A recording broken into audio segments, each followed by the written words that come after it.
भारतीय अधिकारी अपने किए हुए वादे नहीं निभाते। अगर कोई वादा करते भी हैं तो बाद में उससे पीछे हट जाते हैं। Mumbai Ahmedabad bullet train project में देरी के लिए पूरी तरह भारत जिम्मेदार है। ये बातें जापान के पूर्व न्याय मंत्री हिदेकी माकिहारा ने कही हैं। दरअसल माकिहारा ने सोशल मीडिया प्लेटफॉर्म एक्स पर Bharat Japan bullet train project को लेकर एक पोस्ट लिखी है।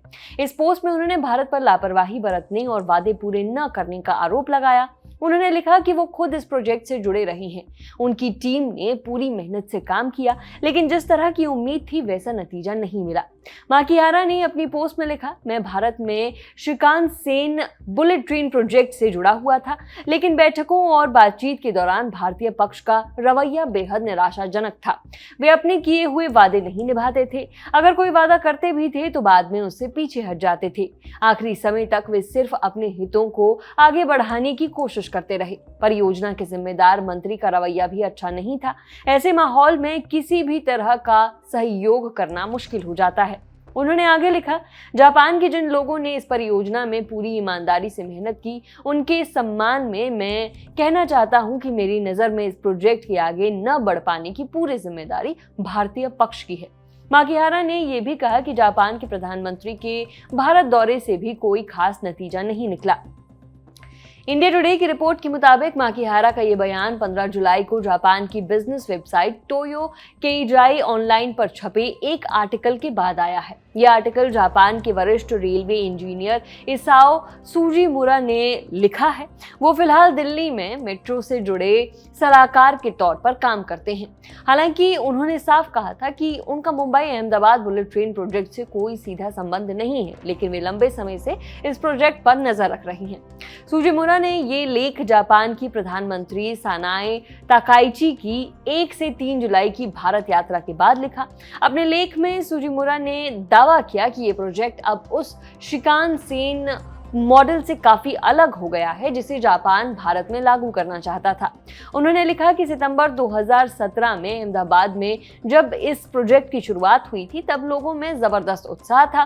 वे खुद भी उस कार्यक्रम में मौजूद थे। उनके मुताबिक उस समय पूरे अहमदाबाद में भारत और जापान के झंडे लगे थे और माहौल बेहद उत्साहपूर्ण था।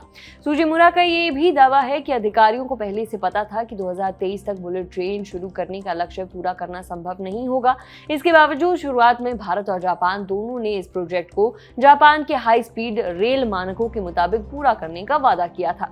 सुजीमुरा के आर्टिकल में कहा गया है कि बुलेट ट्रेन की सबसे अहम सुरक्षा सिस्टम यानी सिग्नलिंग सिस्टम में अब जापान की भूमिका पहले जैसी नहीं रही। इसी बात का जिक्र करते हुए माकिहारा ने अपनी नाराजगी जताई। हालांकि भारत सरकार ने इन आरोपों को सही नहीं माना है।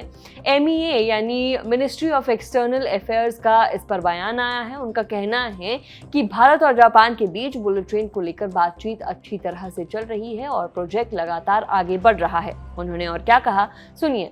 We have seen the post that you are referring to. It is an individual opinion and at considerable variance with facts. India-Japan discussions on Mumbai-Ahmedabad high-speed train are in fact progressing well.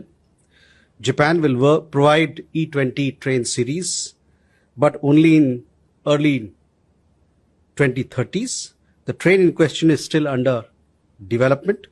Meanwhile, construction work has rapidly progressed. First section will be opened in 2027 itself. Therefore, both sides agreed to start the operations with Indian high-speed train.